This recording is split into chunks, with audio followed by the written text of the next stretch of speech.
Bismillahirrahmanirrahim. Gini, jangan masuk ke masa damai dulu. Kita bicara tentang masa perang. Oke. Ayatnya itu seperti apa? Misalnya ada apa ya? Waqtuluhum haitsu saqiftumuhum wa akhrijuhum min akhrajukum wal fitnatu asyaddu minal qatl. Jadi kayak bunuhlah, kebetulan kata bunuh dan kata perangilah, bunuhlah dan perangilah itu katanya sama ya. Akar katanya sama. Jadi kayak perangilah orang-orang orang kafir gitu dimanapun kalian temukan, terus usir dari tempat di mana mereka mengusir kamu ya gitu. Terus ada juga misalnya apa ya? Tadi apa? Perangilah. Perangilah dan bunuhlah itu dan secara bunuhlah. etimologi. Bismillahirrahmanirrahim.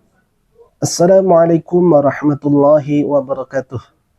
Alhamdulillahirabbil alamin wassalatu wassalamu ala asyrafil anbiya'il mursalin wa ala alihi washabbihi ajmain.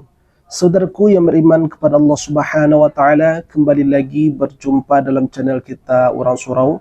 Pada kesempatan kali ini, video yang telah kita tampilkan tadi itulah yang akan menjadi bahasan kita pada kali ini, yang mana pada pembahasan kemarin kita telah membahas tentang Ade Armando yang mengatakan dalam sebuah podcastnya bahwa agama Islam ini adalah agama perang, bukan agama damai. Begitulah kira-kira narasi yang mereka bangun. Nah, sekarang ada yang kedua namanya Kumaila, ya perempuan yang menjadi narasumber di podcast Ade Armando, juga sama, ya mereka ini memiliki pemikiran sama, yang tidak jauh pemikiran mereka mencari celah di mana Islam itu bisa dijelek-jelekkan.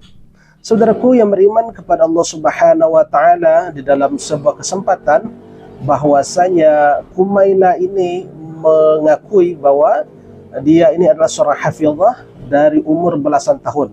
Seorang yang belajar tentang agama dan sudah menjadi hafiz Al-Quran sejak usia 10, 11, 12. Ini nih orang yang belajar Quran beneran.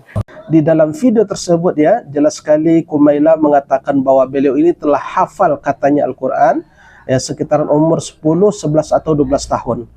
Saudaraku yang beriman kepada Allah Subhanahu wa taala, kita tidak mengerti apa alasan dia meninggalkan Al-Quran dan bahkan dia juga melepas hijab. Ini adalah hak pribadi dia. Kita tidak akan mengomentari akan itu ya, namun apa yang dia sampaikan dalam podcast dia bersama Ade Armando mesti kita koreksi. Di dalam video tersebut Ade Armando kekeh mengatakan bahwa di dalam Al-Quran pun ada ayat yang menganjurkan umatnya untuk perang, yakni surah Al-Baqarah ayat 191 ini.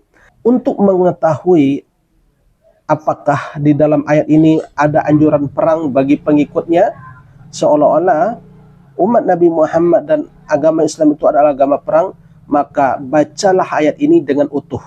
Karena di akhir ayat ada kalimat fa in qatalukum faqtuluhum kadzalika jazaa'ul kafirin.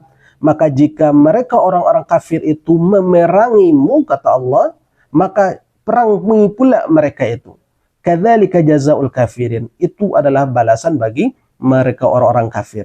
Jadi di dalam ayat ini yang disampaikan oleh Kumaila tadi, ayat 191 dari surah Al-Baqarah tersebut, ada kata kuncinya fa in qatalukum, ya, fa in qatalukum faqtuluhum. Maka jika mereka memerangi kamu, maka kamu juga boleh memerangi mereka. Itu adalah balasan bagi orang-orang yang kafir. Ini adalah kunci di dalam ayat tersebut.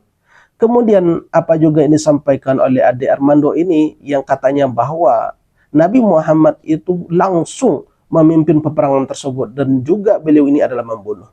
Ingin kita sampaikan bahwa kenapa Nabi Muhammad SAW langsung memimpin peperangan sebanyak 27 kali itu, karena memang Rasulullah itu bukanlah pribadi yang pengecut. Menandakan Nabi Muhammad SAW itu adalah seorang ksatria, dan beliau ini juga adalah seorang panglima yang bukan hanya mengompor-ngompori anak buahnya, mengompori tentaranya untuk berjuang di medan jihad, namun beliau juga adalah mampu melakukan itu, bahwa beliau pun adalah orang yang tangguh dalam berperang.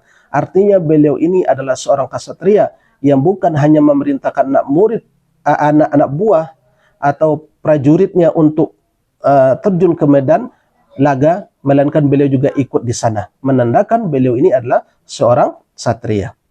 Kemudian penting yang kita sampaikan bahwa ya, tidak semua orang kafir itu diperangi. Di dalam Islam itu ada namanya kafir harbi dan ada kafir zimmi. Kalau kafir zimmi ini adalah orang kafir yang mau berdamai dengan Islam, yang tidak memerangi umat Islam, yang mana mereka ini mau berdampingan hidup dengan orang Islam, maka orang seperti ini, kafir zimmi ini dilindungi hartanya, dilindungi keluarganya, dan dilindungi hak-haknya, dan dilindungi darahnya, tidak diperangi. Yang diperangi itu adalah kafir harbi, ya kafir yang mana mereka itu memerangi umat Islam, maka orang yang seperti ini maka wajib diperangi. Ya, wajib diperangi karena mereka telah memerangi umat Islam, maka harus diperangi. Oke. Karena bagi orang Islam, apa yang tertulis dalam Quran itu kita pakai sampai sekarang abad 21. Itu dibaca kan? Iya. Nah, kalau begitu ya, perangilah orang kafir. Itu pertama-tama. Apakah itu artinya memang kami umat Islam, orang Islam kita itu harus memerangi orang-orang non-muslim? Nah ini salah satu apa ya? Aku ada pernah ngontenin ini tentang aku menentang konsep Al-Quran itu adalah kitab pedoman sepanjang masa. Oh, bukan. Iya, karena memang meskipun orang-orang bilang begitu, sebenarnya Al-Quran itu nggak bisa jadi pedoman sepanjang masa. Kenapa? Banyak yang sudah kadaluarsa konteksnya. Saudaraku yang beriman kepada Allah Subhanahu wa Ta'ala, yang kemudian di dalam video yang kedua ini tegas sekali dan jelas sekali Kumaila mengatakan bahwa Al-Quran itu tidak lagi relevan konsepnya saat sekarang ini. Dan bahkan dia mengatakan Al-Quran itu ada yang sudah kadaluarsa. Saudaraku yang beriman kepada Allah Subhanahu wa Ta'ala, terserah apa yang mereka sampaikan. Ya, namun saya hanya menyampaikan kepada kaum muslimin bahwasanya ingatlah pesan Rasulullah SAW, taraktu fikum amrayni lan tadillu ma tamassaktum bihima kitaballah wa sunnata rasul. Aku tinggalkan dua pedoman, kata Rasulullah. Dan kalau kamu itu mengikuti dua pedoman ini, tidak akan pernah tersesat selama-lamanya. Apa itu? Kitabullah dan sunnah Rasul, yakni Al-Quran dan sunnah Rasul. Kalau kita perhatikan kalimatnya, lan tadillu abada, ya, tidak akan sesat selama-lamanya. Tamassaktum bihima, maka berpegang teguhlah kepada keduanya.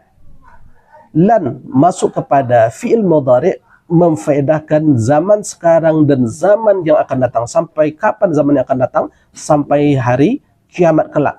Jadi berpegang teguhlah kepada Al-Quran dan sunnah Rasulullah SAW. Al-Quran dan hadis Rasulullah SAW. Ingatlah pesan Rasulullah ini. Ya, lah kenapa Kumaila mengatakan bahwa Al-Quran itu adalah kadaluarsa? Itu adalah pendapat pribadi dia. Dia kelak yang akan mempertanggungjawabkan pendapatnya tersebut di hadapan Allah Subhanahu wa Ta'ala. Namun di sini kita sebagai orang Islam, Allah telah memperingatkan kita, dzalikal kitabu la raiba fihi hudal lil muttaqin. Demikian kitab, tidak ada keraguan sedikit pun di dalam Al-Quran itu. Inilah petunjuk bagi orang yang bertakwa. Jadi orang-orang yang bertakwa lah yang mampu menjadikan Al-Quran sebagai petunjuk. Ketika kita tidak mampu menjadikan Al-Quran sebagai petunjuk dan pedoman hidup, berkemungkinan barangkali kita telah keluar dari rangkaian ketakwaan kita kepada Allah Subhanahu wa Ta'ala. Di sini hanya kita menegaskan kepada kaum muslimin yang menonton channel ini, kuatkan iman kita, sebab di akhir zaman ini kita akan digoncang oleh berbagai macam fitnah yang ingin mencoba menghantam dan menggoyahkan keimanan kita di akhir zaman ini. Barangkali ini yang bisa kita sampaikan. Subhanakallahumma wa bihamdika asyhadu an la ilaha illa anta astaghfiruka wa atubu ilaik, wa billahi taufiq wal hidayah. Assalamualaikum warahmatullahi wabarakatuh. Alhamdulillahi rabbil alamin.